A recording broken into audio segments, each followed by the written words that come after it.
Hello and welcome back to our second episode of Grill a Leader. My name is Bel. I am here with Caz and I'm also here with Susie T, who we will be grilling today. So yeah, Susie's specialist subject is kind of caring for people, the vulnerable, and sharing her faith with people that she works with. So I will lead on to Caz, who will now ask her some of the vital questions to learn more about Susie. Thanks, Bel. So we have been asking you guys for questions for Susie T, and we have gathered some of those together and maybe even added in a couple of our own as well. I've got the really important questions, the ones that are not necessarily on her specialist subject. We're going to allow Bel to ask the questions on the specialist subject, but Susan, I feel some really appropriate questions to begin with, and the ones that are going to tell us the most about you. What is your favourite dance move? My favourite dance move? Oh, I quite like the one the guys were doing at the youth weekend. What was it called? The Quan. The Quan. That was quite a fun dance move. So yeah, I think that's quite a good one. Great. Please note how nice we're being to you, not asking you to show us. I did do it at the youth weekend, so it has been seen. I feel like I must have missed that. Really important other question, Susan, moving on to kind of the area of animals. Do you prefer camel racing or donkey rides? Camel racing every time. Done it a couple of times. So, well, camel riding. I've done camel racing, camel riding. Although the last time I was on a camel, the people leading the camels did decide our one was going to race the people next to us. That was an interesting experience. All right. Fun. Susan, what's the best book you've ever read apart from the Bible? You're not allowed to say the Bible because that's a bit of a cop-out answer. Yeah, that's fine. I have the excitement of being at home is that we can do a little bit of show and tell, and books I like reading that apart from the Bible are books that are maybe based in something that like real that's happened in history, but maybe a novel based around that. So some of these are probably 15 rating for book recommendations, maybe wait till you're a bit older. Some of the younger ones just because not because they're dodgy, but just they maybe deal with like war and extreme poverty and violence. So not always fun bedtime reading when you're 11. So I'd recommend The God of Small Things by Arundhati Roy. That's a great book. And then the show and tell ones we have. So this gentleman, I'm not going to even try and pronounce his name, Khalid Hussein. He's got 3 books, all based in Afghanistan, 1,000 Splendid Suns, Kite Runner, and another one that's great as well. A good other book recommendation, George Orwell, Down and Out in Paris and London. George Orwell's a famous author, but also spent a bit of time in poverty. Great to hear his stories about that. And then ones based around the Iraq War. We have 101 Days, 101 Days in Baghdad, and there's other ones the same author has written. So books that are like either journalists have written them or life stories or ones that are based around world events, but in a maybe novel form, so it's easier to learn about it. I love books like that. Some proper book recommendations there, Susan. Brilliant. Susan, another like this or that question. Really, I feel like this is a really important one, and I do feel like I know what your answer is going to be, but just want to check. Pakora or doner? Pakora every time. Doner kebab. Never. Not that big your answer. Next question for you. What was your first job? My first job was collecting the milk money. So me and my neighbour, we would go around our little local neighbourhood on a Friday night collecting the milk money for the milk van. That was my first ever job. There you go. You mentioned you've got a bit of extra time at the moment. What is your favourite TV show to binge?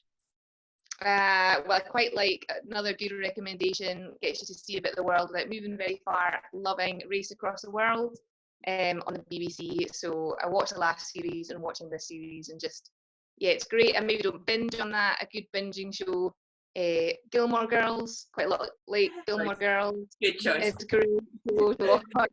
So I watched it all the way through maybe 2 or 3 times and could easily watch it again. So yeah, I recommend that. As we get to know you a little bit more, Susan, sharing some of your secrets, what is your secret talent? I can juggle. That's one of my secret talents, and I'm a trained archery instructor. So I no longer hold my license, but was able to teach archery at Script Union camps for 2 years, along with lovely Erica. So that is definitely a talent I didn't know I was going to have, and then I did. I love Belle's face in that, like especially the fact she didn't know that you could juggle, because that's you didn't do the Kahoot quiz last week. I couldn't. Oh, no. Can you demo for that? Can I say that again? Can you give us a demo of the juggling? Next time we're all together, I'll do it. I think that'd be quite tricky. I've got nothing video for your books. to put on YouTube at some point. I can do a oh no, I don't know if I can do a video. I can try and do a video, send it into Caz. Right. Just can add it on the end. We'll get that out. Susan, what was the last song you listened to? Oh, the last song I listened to. I was actually listening to some, inspired by Race Across the World, I was listening to some Latin American music yesterday. So just lovely Alexa, my friend in my house, played me some music. So that was good. Yeah, you talk to Alexa, I talk to Google. It's great fun. Right, this is maybe a slightly controversial question. I'm just going to warn you now. But who is the funniest youthie?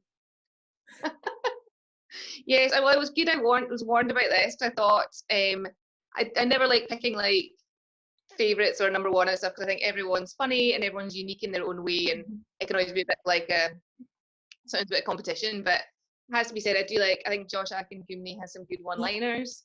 And the guys that dressed up as an Oreo at Soul Survivor for the dress as your favourite food, that was quite a special moment. So yes. Susan, we're going to start getting a little bit more serious now, so we can get ready to hand back to Belle for your specialist subject.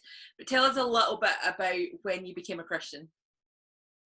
That's a good question. So I became a Christian when I was 15.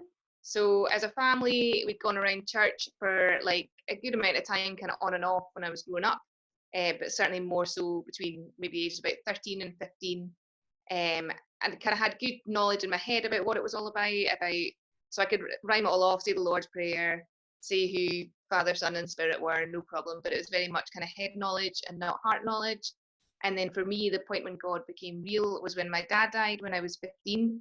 So that was obviously a big kind of event, tragic event, but definitely God's peace and God's presence was very real. So that's when God became from head knowledge to heart knowledge for me. And then it was just, and then I'm not going to say that I kept growing straight away. I think it was there, but maybe not kind of growing in it until I was maybe in 6th year and went to some SU camps that were really significant and really started growing in my relationship with God at that stage. Amazing, thank you. And my last question before I hand over to Belle, Susan, who is your hero?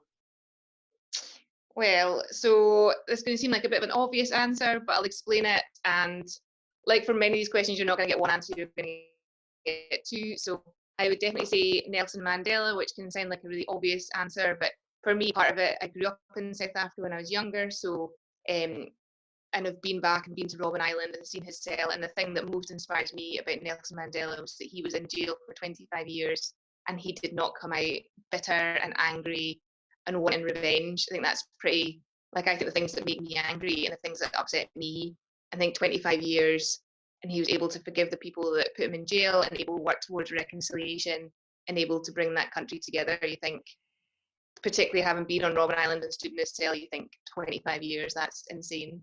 Yeah. And the way he was able to come from that and what he did is really, really impressive and just really inspiring. And then other people would be actually people in my family. So my mum and my sister are both pretty inspiring. Just the way they lived their lives. My sister's a social worker. My mum was a teacher, does children's panel stuff, helps at the local food bank, helps at the local cafe for vulnerable people. And they both just live out kind of what God's given them to do. My sister raising my niece, and just they always inspire me as well. Amazing, thank you, Susan. Bella, it's over to you and the questions that you have. Right, so here are my questions. So my first question is, could you just talk a wee bit about your passion and your heart for kind of the vulnerable people and stuff like that?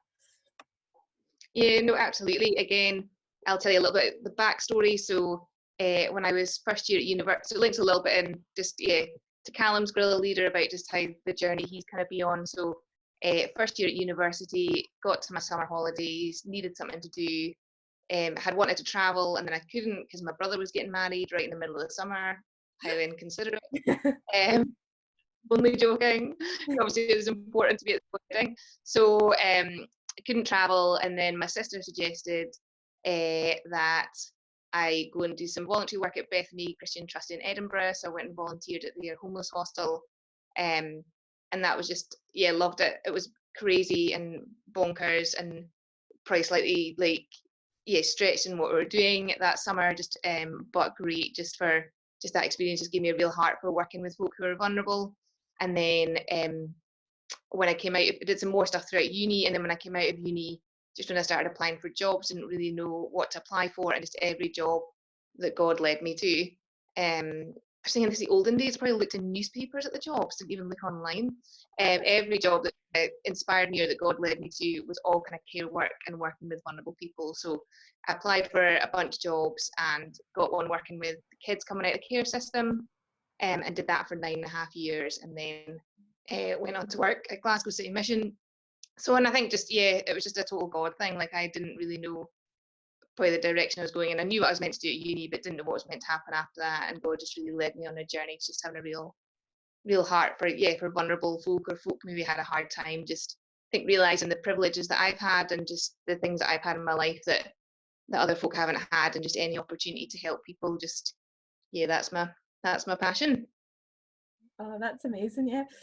So you mentioned you work at Glasgow City Mission. So just if you could tell us a bit about like how you found out about there and kind of what you do in your job.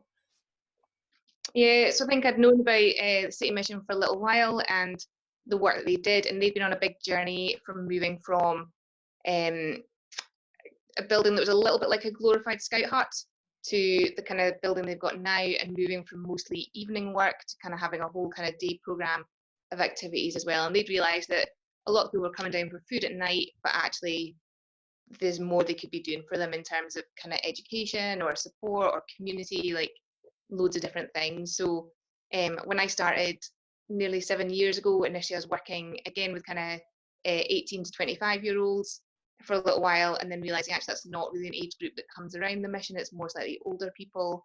And then went on to work in the department I'm in now, which is called Urban, which we've really developed in the last few years to be a kind of drop-in space that's open kind of all day, every day, Tuesday to Friday. We do some education stuff, so computer classes, other college classes. We do music classes with the famous Graham Gunn. Comes and does music. We've got a wee gym. We do art classes, and then we do a lot and then we do a bit of employability stuff, helping people get into jobs and write CVs and look at volunteering and things. And that's the bit that I'm quite involved in. So a lot of it's just thinking people can come to the City Mission at crisis point, with housing, with mental health, with addiction, with benefits, with asylum situations, and we can help them at crisis point. But then it's more than that. They're not just, you don't just want people to survive, you want them to thrive, and they're whole people, and they've either had experiences when they're younger that you want them to bring them back to, or they maybe to try things the first time, and just really help them grow and develop and flourish into full people. You think about us, we have our houses, we have our kind of basic needs met, but also we have things we're passionate about, we have things that we're learning about, we have things that we're growing in confidence about, and wanting to give that to the people we work with at the mission. So a lot of the people I work with day to day will have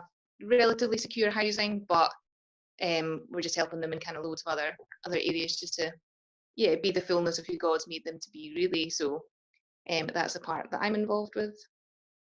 That's really good. So what kind of things do you love most about your job, and what are some of the challenges that you face?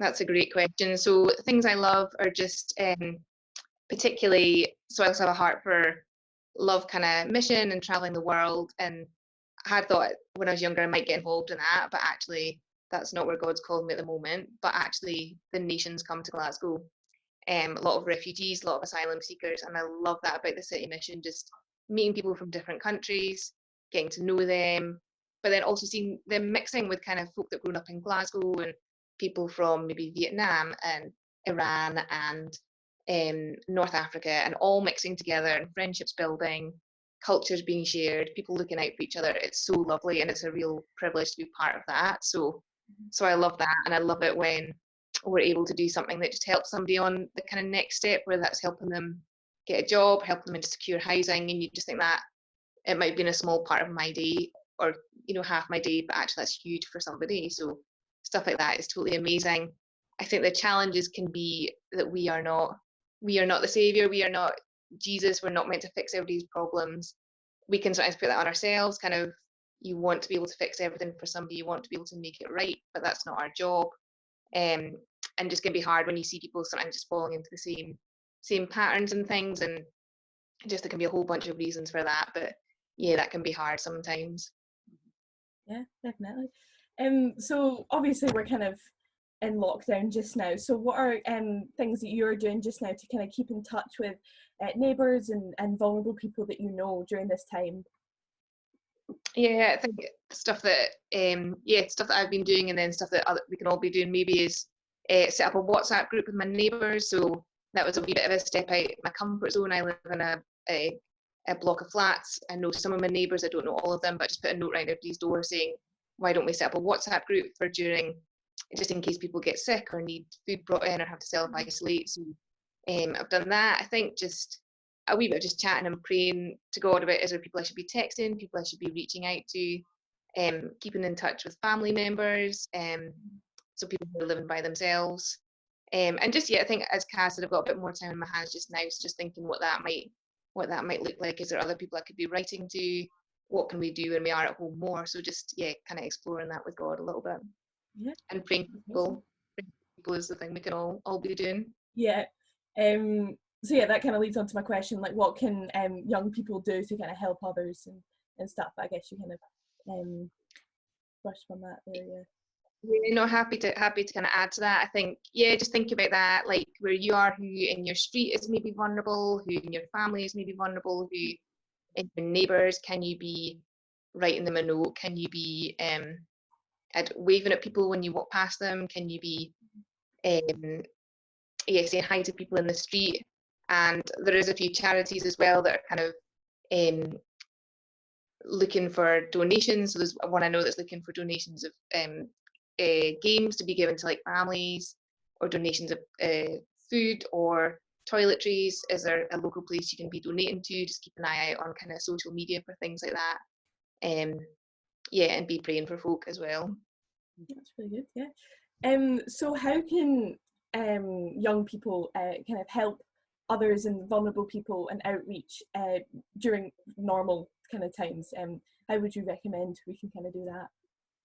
Yeah, I think again, just look and see if there's any charities out there, either local ones or ones in the city, or national ones that you can maybe support. So again, do you have a local food bank you can be donating to? Is there, when you go and buy your toiletries, or as a family when you go and do your food shop, can you buy some tins and hand them into the local food bank?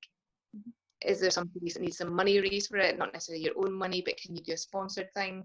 When things like comic relief, sports relief, children need come around at school or with friends, with family, is there things you can be getting involved with? I think just sometimes it's being aware of what's out there and thinking. I think one thing that I've been hearing a lot the last few days is small things can make a big difference. So sometimes we can, particularly at the moment, we feel like we can't do very much, but even in normal life, sometimes we can feel like that, but what's a small thing you can do that makes a difference? So, and just being aware of what's out there. And again, that thing with like either neighbours or folk in your street, or friends or family members, let's not just limit it to kind of lockdown to be looking out for them, because folk might feel vulnerable all the time as their neighbour. Be like, right, I'm gonna go and visit them, go and offer to do some gardening for them, put a note through their door, send a postcard to somebody. We can be doing that all the time. Yeah, that's amazing. So you said that you kind of help out and love working with vulnerable people and stuff like that. So that's obviously been in Glasgow. So what kind of things have you done not in Glasgow? Yeah. Well, again, that's something that was quite formative when I was younger. When I was 18, I went to Zimbabwe for 6 months on a kind of mission year out project, and we did a whole bunch of things with churches out there, but also helped in a children's home in the capital, which was just, again, just a real privilege just to spend some time with the kids there. Also been out to Romania a couple of times with church to visit the FAST project, and that's just just amazing. I think it's realising God's God all over the world, not just where we are. Really inspiring to see other people and what they're doing. So really inspiring to see Daniel and Emma and the work they're doing out there, just to really impact not just one village but numerous villages and a town. And at the moment they're actually running a quarantine base for people in their area, and that's just really inspiring to hear about people doing that at this point in time. And I think just traveling the world, you learn a lot about different cultures. You think God's made all this different people groups, different cultures. Really helpful to get out of our own culture and our own situation, just to kind of sometimes realise what we take for granted, or realise assumptions we make, or realise the privileged position we're in. But just also great to just experience God's creation in different kind of landscapes, different cultures, different people groups, and just think God made all these people and loves all these people. Yeah. So I always recommend a bit of world travel when we can, when the planes go again. Yeah. Oh, that's amazing. Yeah. So what kind of things were you doing in Romania, and how did that kind of help you grow and develop and what and kind of your passion, and what were you able to bring back to your work here in Glasgow? Oh, that's a great question. So the 2 years that I was out there were involved, because it was quite early on when church was connected there, just before the mission house and before the kind of youth projects and stuff. So we were doing a lot of building work.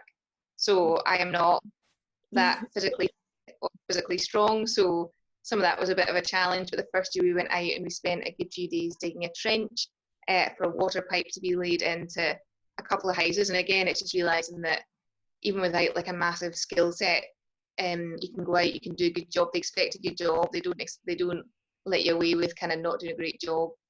They want the best for the people out there, and that's kind of 3 days out of our week. But then 2 houses get running water, like that's quite a big thing. And then the next year, digging, laying the foundations for a house for a family, and that was really fun. It was really fun. The team I was on was all girls, and I think there's a bit of like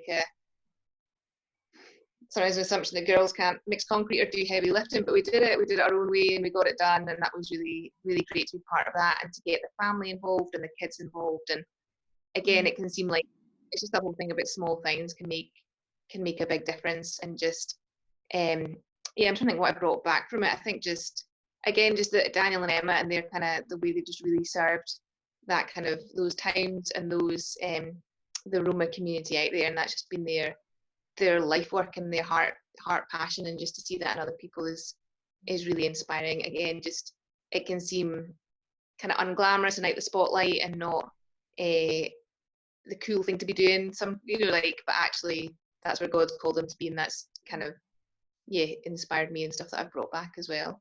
And it's not always just the person you're making an impact on. That's the bit that stays, whether it's the big story or the small story. Small things can make a big impact. Yeah, definitely. That's amazing. And my final question is, what do you recommend that young people can do to kind of develop their passions, or even like discover what kind of passions, or how to develop what God's given them a heart for? Yeah, no, totally. I think just when I'd read this question when you sent it, just really made me think about the stuff that we talk about at One Life conferences, that God's made us all individual and God's given us all passions. And don't think because your passion might be golf, your passion might be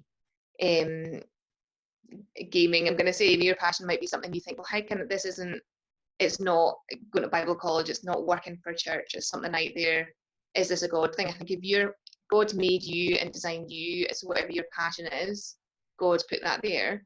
So don't dismiss it or don't think it's 2 different departments, it's the same department. And just be praying about it, be asking God what you can be doing. Is it a skill you can be developing? So if it's music related or art related or writing related, well, practice and learn. Ask people who know, maybe look to see other people who are doing that thing, ask them questions, learn from them, get lessons if you need to, go to classes.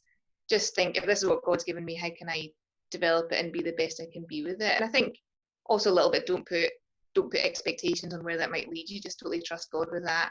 If you don't know, if you think, I don't know what I'm passionate about, I don't know what I'm excited about, I don't know what I'm meant to be doing in my life, if you're a wee bit older, maybe getting towards the end of secondary school, just be asking and praying God to show you, and again, maybe get around people if you've got a mentor, or not got a mentor, or meet somebody for coffee and just chat it through with somebody, process it with somebody, and start thinking about ways you can develop it. It could just be a case of trying a few things. So if you've got friends that have got things they're really passionate about, maybe think, well, why don't I go to their athletics club with them? Why don't I go to something with them and see that's something that's for me as well? So just experiment, try things. If you try 10 things and they're not for you, that's absolutely fine. Don't worry about it. There'll be something that is. And I think don't compare and don't put yourself in a box. Just God's made everybody individually and wants us all to live out our passions and to discover them with Him, to explore and discover them with Him. Yeah. Well, that's really encouraging to know that it's not just it can be simple, like things like hobbies and stuff that we do, and how God can kind of develop that for Him. Yeah, that's amazing. Well, thank you very much for letting me grill you. Those are my questions. Thank you very much. The grilling. Susie, I'm going to come back to you with one more question that was put into us. But before I do that, Bel doesn't know this, but I'm going to ask her a question. Because I realised this was me. I was just reflecting as we were chatting here, and much as we shared some of the questions with Susan before we got her on here, we didn't share all of them with her, so she had been answering some of them off the top of her head. And this is definitely going to be an off the top of the head for Bel, because I did not warn her about this. But Bel, I think it was interesting for me when I heard you starting to ask Susan questions about Romania, and knowing that you've been to the same project as Susan's been to, and the question you asked Susan was, what did you do out there, and what did you bring back? Like, how's that impacted what you do now? And that'd be a really interesting question for you to answer from your own experience, because your experience was quite different to Susan's, because you've been out when the project looks quite different. It's the same people, it's still fast, but it looked quite different. So I put your question back to you. Wait, I can't remember what my question was. So obviously when we were there, the mission house had kind of been built, and they have kind of like a B&B kind of thing they run, so they stay in, so it was really nice, the rooms and everything. But yeah, no, it was just amazing for me to kind of see just what they do, and even just like coming into the mission house and just seeing the smile on all the kids' faces when they come in, and they've actually got some really good facilities there, and they come in and they wash their hands, and then they get to sing and have a Bible story and do a craft and games and all that, and it's just amazing to see them just. It is quite basic, but they just love it. They just absolutely love it, and they love Daniel and Emma and everyone else there. And in the kind of house, the B&B kind of house, guest house, they do have facilities for kind of young people. They have like hairdressing salons, so people can come and learn practical skills, and they have a massive like repair shop for cars and bikes and things, and it's just taking the people from the community and helping them learn these skills that will really benefit them in the future. Personally, I kind of realized that this is something that I kind of wanted to do. So when I was maybe like 7, I really wanted to go to Brazil, and throughout my whole life I've been like, that's what I want to do. And because obviously I'm kind of towards the end of school, it's kind of like uncertain what I want to do in the future. But when I was there, God really reignited that passion, saying this is what you're going to do, something like this, but in Brazil. So yeah, that's kind of what I brought back. So it was amazing. It's amazing experience. So yeah. Awesome. And if some other youthies had an opportunity to go on a mission trip like to Romania and do something, what would you say to them? Do it, first off. It's just such an amazing experience, and it was so amazing just to go to a new country that you'd never been to, and different way of life and culture. It's just amazing to kind of see how people live and how they're using the resources that they have and what God's given them to just do something amazing. So it's absolutely amazing to see what they're doing and stuff. So definitely recommend it. Brilliant. Thanks, Bel. Thanks for asking my questions when you weren't worried you were going to get questions. Yeah. So Susan, just to finish up then, I guess we had one that was quite a long question. I'm going to try and word it in a way that I think is going to be helpful for people. But really, you're talking about working with vulnerable people. One of the things the City Mission is probably best known for would be working with homeless people. And there's, you know, we walk around the city of Glasgow, we see a lot of people out on the streets, and people feel a heart to try and help or to try and do something. We see that being on the streets is not right, and there's injustice in that. But then there's also quite a lot of stories about in the press and on social media about how people are kind of faking that, and some people are just out begging to get money and they don't actually need the money, or like they've got other ways to do that. So part of the question was, how do we learn to discern what's going on? Like, how do we do the best in the midst of that? But rather than just kind of judging people with that, or loads of people are out trying to like scam us, like how do we show real kindness in the midst of that? That's the question. That's a great question. Oh no, I'm so pleased. Yeah, you'd sent me that one. I'm so pleased that folk asked that, 'cause it's a great opportunity to kind of speak into that. So I'd say folk are quite right. If you see people sitting out begging, not all of them are homeless. Some might be begging. There might be addiction issues or mental health issues going there. It could be that folk are part of criminal gangs, and that is just the reality of the situation. But I think the bit to remember is that behind every person there's a story, and there's something that's led to them being there. And nobody, when they were younger, thought this is what I want to be doing when I'm older with my life. So the stuff that's happened to them to lead them to that point.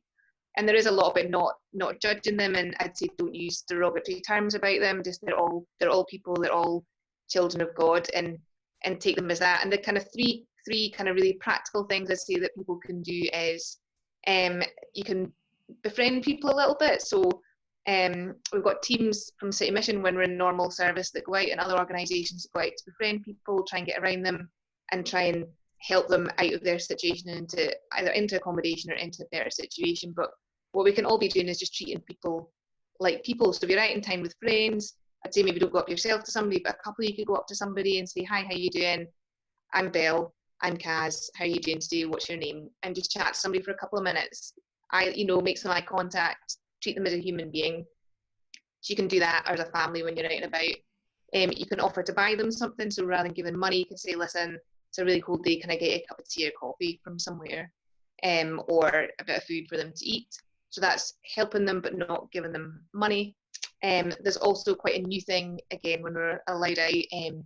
There's one in Central Station and some other places. It's called Street Change, and it's a contactless pay point, and you can donate. I think the minimum is like £3. You can donate £3, and that'll go to kind of charities in the city that are helping and working with homeless people. So you can give money, but not directly to the person, but it's going to help them.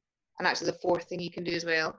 And then there's some cafes and restaurants in town that do like suspended coffees. So you can buy a coffee or buy 2 coffees. You have one, and the money stays there for somebody else to come in and get a free coffee or some free food at some point. So, and a lot of the kind of homeless community know which places those are. So those would be the things I'd suggest doing. Or one thing I meant to say earlier, what we can do during lockdown is your pocket money that you're maybe not spending on things, you can donate that to a charity, donate a £5 or something to a local homeless charity or to a food bank or something. So those are things I'd say, but just I'd say try not to judge people.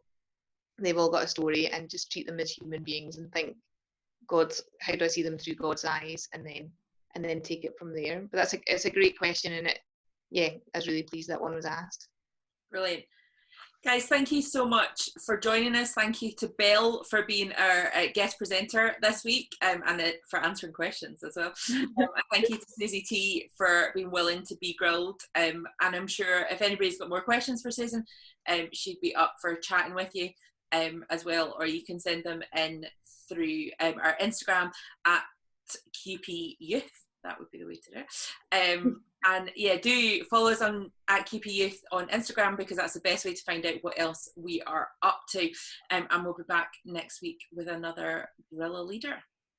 Bye. That's it. I have one question. Can I spin around on my chair and introduce it that way? If you Yes, you do it however you want to do it. With sunglasses, because that's amazing. I like that. sounds like a good one. Right, so what we call this? What's this, guerrilla leader? Guerrilla Yeah. leader. Right. Yeah.